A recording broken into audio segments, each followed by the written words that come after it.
Marriage in Skyrim is simple. You find someone, wear an amulet, say a few words, and suddenly you've built a life together. It's clean, straightforward, almost too perfect. But the more you look into it, the more cracks start to show. Because not every spouse in Skyrim is as normal as they seem. Some have pasts that don't quite add up. Others have habits, dialogue, or implications that feel off in ways the game never fully explains. They're not dangerous in an obvious way. That's what makes them unsettling. It's the small details, the quiet lines, the things you only notice after the fact. So today we're ranking the most disturbing wives in all of Skyrim. Not based on strength, not based on usefulness, but based on how uncomfortable they become the more you think about them. Some characters in Skyrim feel unsettling because of what they are, but Muri is disturbing because of what she becomes, and how easily she gets there. On the surface, she seems like one of the more grounded potential spouses in the game. You meet her in Markarth, working at the Hag's Cure, a quiet apothecary tucked away in a city already filled with tension and moral ambiguity. She doesn't stand out immediately. She's polite, soft-spoken, even somewhat sympathetic when you first speak to her. But the moment you dig just a little deeper, the initial impression starts to fall apart in a way that feels far more personal than most other characters in the game. Muri isn't just tied to darkness, she actively invites you into it. Her story revolves around betrayal. She was taken in by a man named Alain Dufont, someone she trusted, someone she believed cared about her. But that trust was exploited. He used her to gain access to a wealthy family, stole from them, and then disappeared, leaving Muri to take the blame. As a result, she was cast out, her reputation destroyed, her life effectively ruined. On paper, it's a tragic backstory, one that fits comfortably within Skyrim's world of hardship and misfortune. But it's what Muri does with that pain that makes her unsettling. Instead of moving on, instead of trying to rebuild, she fixates on revenge. And not in a distant or emotional way, but in a cold, calculated one. She joins the Dark Brotherhood, not out of desperation, not because she has no other options, but because she chooses it as the most effective way to get what she wants. And when you take on her contract, the way she speaks about it is what really stands out. There's no hesitation, no moral conflict, just clarity. She wants Elaine dead. That much is expected. But then she adds something else, something that shifts the entire tone of the situation. She asks you to kill Nilzine Shadowshield as well, an innocent woman who had nothing to do with the betrayal beyond being connected to the family that cast Muri out. And her reasoning, it's not strategic, it's not necessary, it's personal. She believes Nilzine deserved it, not because of anything she did directly, but because she was part of the life Muri lost. It's guilt by association, taken to an extreme that feels deeply uncomfortable. And the way Muri presents this request is what makes it worse. She doesn't beg, she doesn't struggle to justify it. She simply expects you to understand. That quiet expectation is what makes her so disturbing, because it reveals how far she's basically already gone. By the time you meet her, Muri has already crossed the line. The revenge isn't a breaking point, it's a continuation of something she's fully committed to. And if you choose to carry out both killings, she rewards you not just with gratitude, but with affection as well. Her approval isn't just tied to the completion of the contract, it's tied to how thoroughly you carry out her version of justice. And that's where things take an even darker turn. Because Muri is a potential spouse. After everything, after the manipulation, the revenge, the willingness to see an innocent person dead, you can marry her, settle down, build a life together. And the game presents this as completely normal. There's no added tension, no lingering consequence, no moment where her past catches up to her. She transitions seemingly from orchestrating murders to running a shop and offering you daily income. That contrast is what makes her so unsettling in the context of marriage, because nothing about her has actually changed. She hasn't reflected, she hasn't grown, She hasn't shown any sign that what she did or asked you to do was wrong. It's just over, or at least it's treated that way. But as a player, that knowledge doesn't go away. You know what she's capable of, you know she thinks. And the fact the game allows you to place her into such a calm domestic role without addressing any of that creates a kind of dissonance that's hard to ignore. It raises uncomfortable questions. If she was willing to go that far once, what's stopping her from doing it again? If someone else crosses her, even in a small way, how would she respond? And more importantly, how much of her kindness is genuine, and how much of it is simply directed at you because you helped her get what she wanted? Unlike other darker characters in Skyrim, Muri doesn't feel distant or exaggerated. She feels grounded, real in a way that makes her actions harder to dismiss.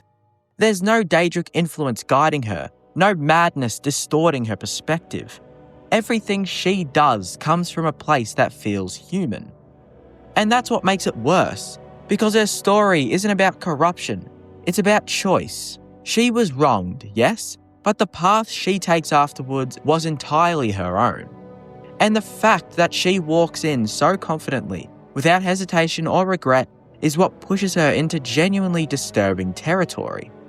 In a game where many spouses are defined by simplicity and routine, Muri stands out as someone whose past never quite settles, no matter how normal things appear on the surface. And because of that, she earns a solid 9 out of 10 on the disturbing scale. Some characters in Skyrim are unsettling because of hidden darkness, others because of past actions. But Janassa is disturbing because she doesn't hide anything at all. From the moment you meet her in the Drunken Huntsman in Whiterun, she presents herself with a kind of honesty that feels refreshing at first until you actually listen to what she's saying. She's a mercenary, a sellsword, someone who lives by the blade. That alone isn't unusual in Skyrim, it's actually quite common.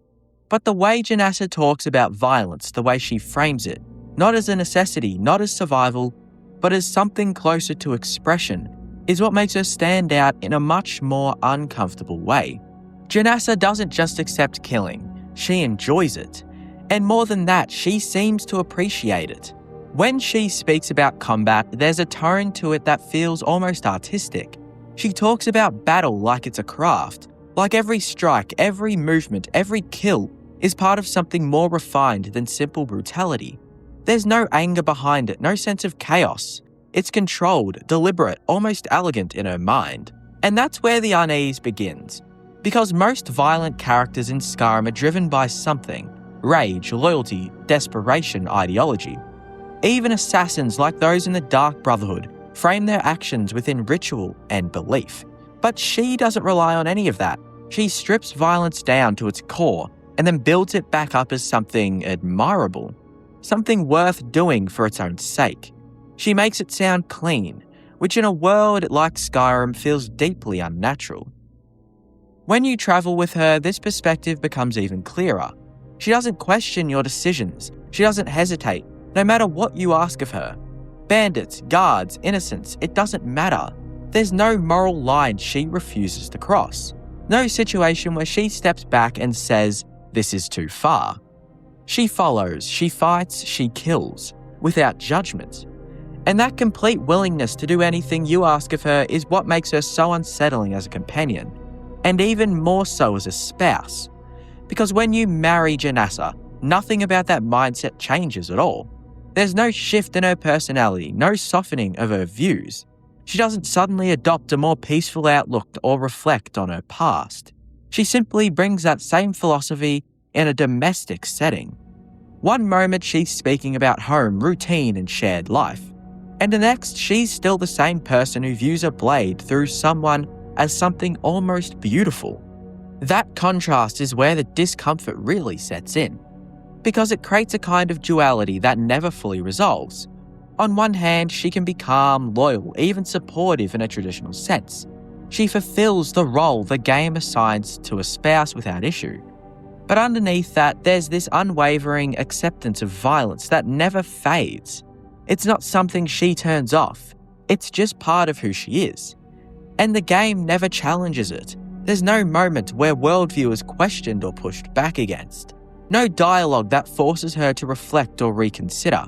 She exists in a kind of moral vacuum, where a perspective is presented as just another valid way of living in Skyrim's harsh world. But the more you think about it, the harder that becomes to accept. Because Janassa doesn't just live in a violent world. She elevates that violence into something more, something intentional, something refined. And that raises uncomfortable questions about what she values and how she sees the people around her. What if she tries to kill you? If combat is an art form to her, what does that make her enemies? Targets, subjects, materials? It blurs the line between survival and expression in a way that feels deeply off, even by Skyrim's standards. What makes it even stranger is how composed she is. There's no madness in her voice, no instability in her behaviour. She's calm, measured, and completely in control of herself. That level of clarity makes her harder to dismiss as just another violent character. She knows exactly what she's doing, and she's perfectly fine with it. That quiet certainty is what lingers, because it suggests that this isn't a phase or a reaction to a circumstance. It's a philosophy, one she's fully embraced. And that doesn't leave much room for anything else, does it? As a follower, that makes her incredibly effective, reliable, adaptable, unquestioning. But as a spouse, it creates a kind of underlying tension that never fully goes away. You're not just living with someone who can fight. You're living with someone who sees violence as something more than just a means to an end. And that perspective never fits comfortably into the peaceful life. In a game where many companions and spouses are defined by simplicity, Janassa stands out because of how consistent she is. She doesn't hide her nature. She doesn't soften it. She just is who she is, from beginning to end. And while that honesty might seem admirable at first, the more you think about it, the more unsettling it becomes. Because there's nothing stopping her, no boundaries, no hesitation, no line she won't cross. Just a blade, and the belief that using it is something worth appreciating. And for that reason, Janassa earns a 7.5 out of 10 on the disturbing scale. A lot of characters in Skyrim don't feel disturbing at first. They feel powerful, respected, even admirable. And Ayla the Huntress fits that role perfectly. She's a central figure in the Companions, one of the most iconic factions in the game, and everything about her presentation suggests strength, confidence, and control. She's a skilled warrior, a devoted member of her circle, and someone who clearly understands her place in the world.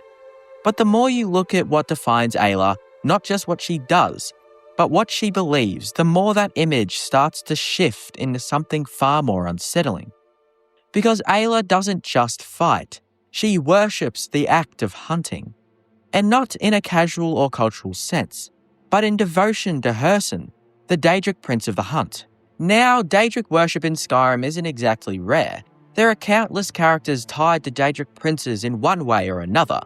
But what makes Ayla stand out is how normalized her devotion is. She doesn't hide it, she doesn't treat it as something dangerous or forbidden. To her, Herson isn't a distant, mysterious force. He's something to be respected, followed, even admired. And that belief is directly tied to what she is. Ayla is a werewolf. Not temporarily, not reluctantly, but by choice. While other members of the Companions eventually seek a cure, seeing lycanthropy as a curse or something they've outgrown, Ayla embraces it completely. She doesn't view it as a burden. She sees it as a gift, an extension of her identity, something that connects her more closely to the Daedric Prince and the ideals she values. Strength, instinct, the thrill of the hunt. On its own, that might not seem disturbing. After all, Skyrim is full of transformations, powers, and supernatural elements. But what makes Ayla different is how comfortable she is with it. There's no internal conflict, no hesitation, no sense that she's struggling with what she's become. She is basically just like Janassa. She's already decided, and she's at peace with it.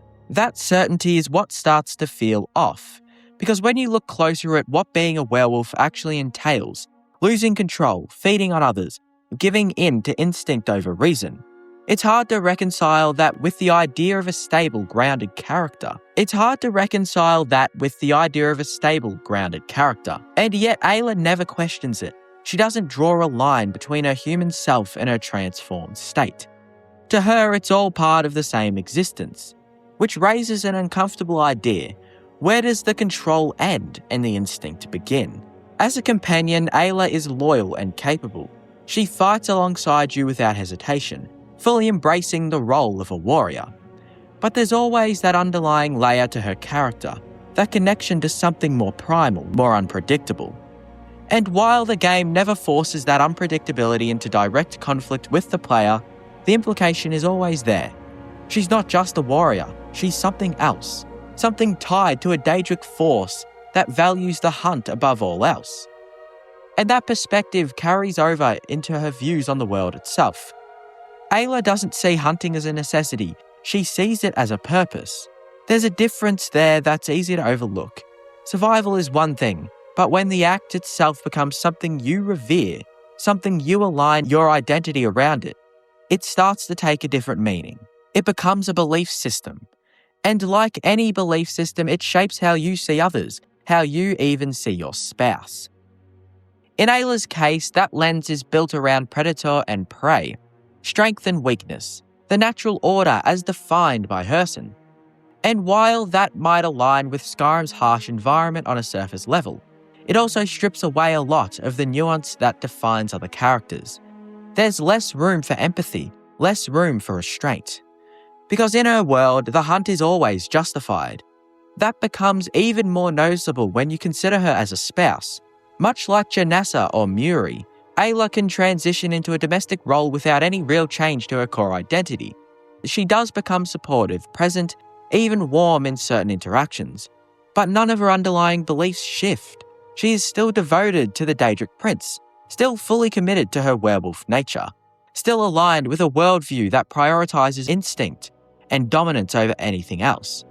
Can you imagine your spouse turning into a werewolf and running out of the house, going off to kill someone, leaving you at home to deal with the children? And again, the game treats this as completely normal. There's no moment where that tension is addressed, no reflection on what it means to build a life with someone whose identity is so closely tied to something inherently violent and uncontrollable.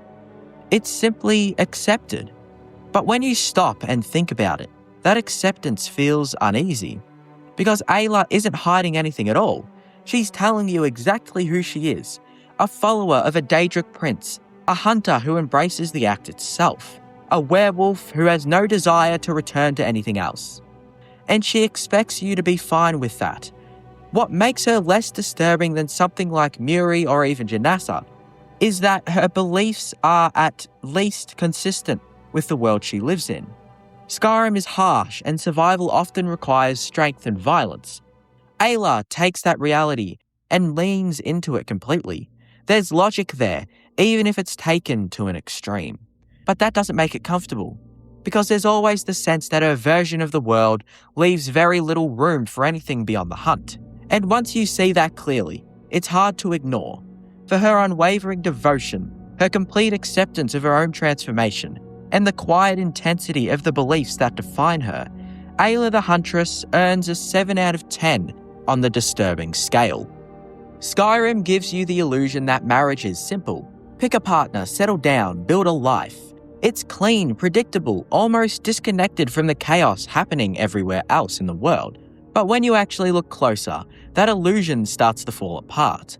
Because characters like Muri, Janassa, and Ayla don't leave their pasts or their beliefs behind. They bring them with them, into your home, into your life, with your children. And the game never really stops to question what that means. Muri stands at the top for a reason. She isn't just shaped by betrayal, she chooses to become something colder because of it. Her willingness to have not just her betrayer killed, but an innocent person tied to him, shows a level of detachment that feels deeply personal. And the fact that she can move on from that so easily, stepping into a normal life without reflection, that's what makes her the most disturbing. Janessa then comes next. Not because she hides anything, but because she doesn't. Her complete openness about violence, the way she frames it, as if something is almost artistic, removes any sense of moral grounding. There are no limits with her, no hesitation, just a calm acceptance that anything can be solved with a blade. And then there's Ayla, the most understandable of the three, but still far from normal. Her devotion to the Daedric Prince and her full embrace of being a werewolf places her in a world defined by instinct and the hunt. It makes sense within Skyrim, but that doesn't make it any less unsettling when you really think about it. And that's what ties all three of them together. They don't feel disturbing at first. It's only when you stop and really consider who they are, what they've done, what they believe, that it starts to sink in. Because Skyrim never forces you to question your choices, but sometimes you probably should.